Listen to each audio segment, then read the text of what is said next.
Albert Einstein once said, everybody's a genius. But if you judge a fish by its ability to climb a tree, it will live its whole life believing that it is stupid. Ladies and gentlemen of the jury, today on trial we have modern day schooling. Glad you could come. Not only does he make fish climb trees, but also makes them climb down and do a 10-mile run. Tell me, school, are you proud of the things you've done? Turning millions of people into robots, do you find that fun? Do you realize how many kids relate to that fish?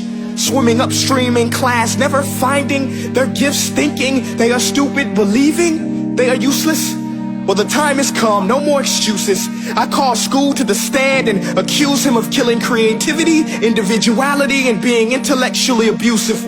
He's an ancient institution that has outlived his usage. So, Your Honor, this concludes my opening statement, and if I may present the evidence of my case, I will prove it. Proceed. Exhibit A. Here's a modern day phone. Recognize it? Here's a phone from 150 years ago. Big difference, right? Stay with me. Here's a car from today, and here's a car from 150 years ago.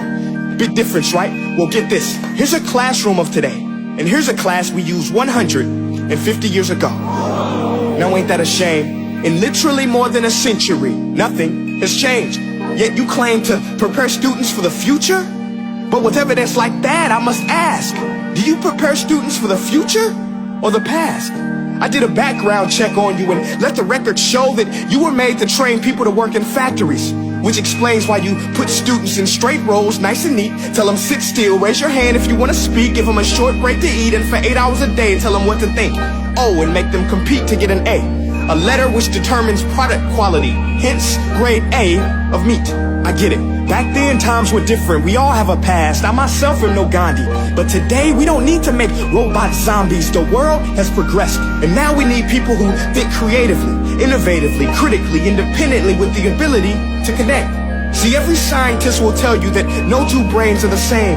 And every parent with 2 or more children will confirm that claim. So please explain why you treat students like cookie cutter frames or snapback hats, giving them this one-size-fits-all crap. Watch your language. Sorry, Your Honor, but if a doctor prescribed the exact same medicine to all of his patients, the results will be tragic. So many people will get sick, yet when it comes to school, this is exactly what happens. This educational malpractice, where one teacher stands in front of 20 kids, each one having different strengths, different needs, different gifts, different dreams, and you teach the same thing the same way? That's horrific. Ladies and gentlemen, the defendant should not be acquitted. This may be one of the worst criminal offenses ever to be committed. And let's mention the way you treat your employees. Objection. Overruled. I want to hear this. It's a shame. I mean, teachers have the most important job on the planet, yet they're underpaid? No wonder so many students are short-changed. Let's be honest. Teachers should earn just as much as doctors, because a doctor can do heart surgery and save the life of a kid. But a great teacher can reach the heart of that kid and allow him to truly live.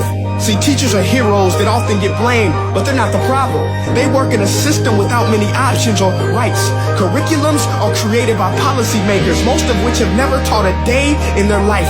Just obsessed with standardized tests. They think bubbling in a multiple choice question will determine success. That's outlandish. In fact, these tests are too cruel to be used and should be abandoned, but don't take my word for it.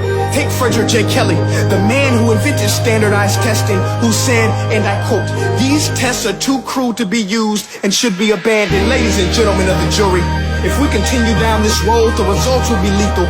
I don't have much faith in school, but I do have faith in people. And if we can customize healthcare, cars, and Facebook pages, then it is our duty to do the same for education, to upgrade it, change it, do away with school spirit, because that's useless. Unless we're working to bring the spirit out of each and every student, that should be our task. No more Common Core. Instead, let's reach the core of every heart in every class. Sure, math is important, but no more than art or dance. Let's give every gift an equal chance. I know this sounds like a dream, but countries like Finland are doing impressive things. They have shorter school days. Teachers make a decent wage. Homework is non-existent, and they focus on collaboration instead of competition. But here's the kicker, boys and girls. Their educational system outperforms every other country in the world. Other places like Singapore are succeeding rapidly. Schools like Montessori, programs like Khan Academy. There is no single solution, but let's get moving. Because while students may be 20% of our population, they are 100% of our future. So let's attend to their dreams, and there's no telling what we can achieve. This is a world in which I believe, a world where fish are no longer forced to climb trees. I'll rest my case.